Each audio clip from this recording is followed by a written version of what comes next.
maliwanag. So ayan guys, gandang hapon. So tapos na tayo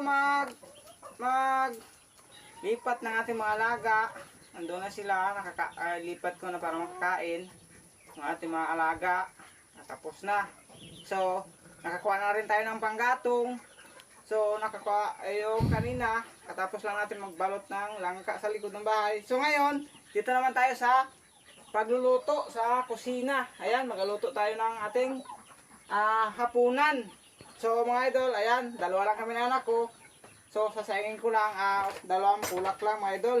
So, wala yung bigas. So, dalawang pulak. Isa, dalawa. Kasama na yun dito yung mga alaga nating aso.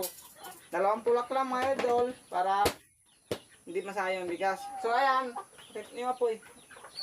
Ganyan mga idol, idol ka. Yung apoy, ito mo. So ayan mga idol, yung apoy, malingas, di ba? Yan na yung kinuha ko kaninang santol. So kung napapansin nyo, napakaganda. Ayan o, malingas siya. Ayan. So, bye bye, gandang gabi.